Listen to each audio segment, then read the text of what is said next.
তো প্রথমে একটা আয়াত শোনাই, সেটা হচ্ছে সূরা আরাফের 2 নম্বর আয়াত। আল্লাহ রাব্বুল আলামিন এই আয়াতের মধ্যে বলতেছেন, প্রথম আয়াতে বলেন আলিফ লাম মিম সাদ কিতাবুন আনজালনাহু ইলাইকা ফালা ইয়াকুম ফি সাদরিকা হারাজুম মিনহু লিতুনযিরা বিহি ওয়া যিকরা লিল মুমিনিন। তো এইখানে আল্লাহ রাব্বুল আলামিন আল্লাহ নবী সাল্লাল্লাহু আলাইহি ওয়াসাল্লামকে জানালেন। তো এখানে বলতেছেন যে কিতাবুন আনজালনাহু ইলাইকা, যে তোমার উপর যে কিতাব নাজিল করা হয়েছে, পাঠানো হয়েছে, ফালা ইয়াকুম ফি সাদরিকা, যখন আপনি এই কিতাবের আলোচনা মানুষের মধ্যে করবেন, যেন আপনার অন্তরের মধ্যে কোনো ভয় ভীতি কাজ না করে। আল্লাহ নবীকে বলতেছেন যে আপনাকে যে কিতাব দেওয়া হয়েছে, এই কিতাব যখন মানুষের সামনে প্রচার করবেন, এই সময় যেন আপনার অন্তরের মধ্যে ভয় না কাজ করে। যারা ইমাম আছে, খতিব আছে, তাদেরকেও এই একই কথা, যে যখন তারা কোরআনের আয়াত প্রসার করবে, তাদের অন্তরের মধ্যে কোনো ভয় রাখা যাবে না। এই ভয় মানে কি, যে অনেক ইমাম আছে দেখা যায় তারা কোরআনের সঠিক কথাগুলো বলে না, যে তার চাকরি চলে যাবে এই ভয় বলে না।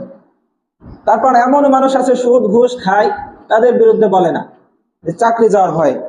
কিন্তু আল্লাহ তাআলা আল্লাহ নবীকে বলতেছেন যে কিতাবুন আনজালনাহু ইলাইকা ফালা ইয়াকুম ফি সাদরিকা, যে আপনাকে যে কিতাব দেওয়া হয়েছে, এই কিতাব যখন আপনি মানুষের মাঝে প্রচার করবেন, যেন আপনার অন্তরের মধ্যে কোনো ভয় না কাজ করে। যেরকম ভাবে আল্লাহ তাআলা পাঠিয়েছেন, আপনিও ওইভাবেই মানুষের মধ্যে প্রচার করে দিবেন। হারাজুম মিনহু লিতুনযিরা বিহি ওয়া যিকরা লিল মুমিনিন, কেননা যদি আপনি ওইভাবে প্রচার করেন, তাহলে যিকরা লিল মুমিনিন, এটা মুমিনদের জন্য উপদেশ হবে, মুমিনদের জন্য লাভ হবে, ভালো হবে। এরপর দেখি আরেক আয়াতের মধ্যেও আল্লাহ তাআলা জানালেন, আপনাকে যে কিতাব দেওয়া হয়েছে, ওয়া আনজালনা ইলাইকা যিকরা লিতুবায়্যিনা লিন-নাসি মা নুযিলা ইলাইহিম ওয়া লাআল্লাহুম ইয়াতাফাক্কারুন।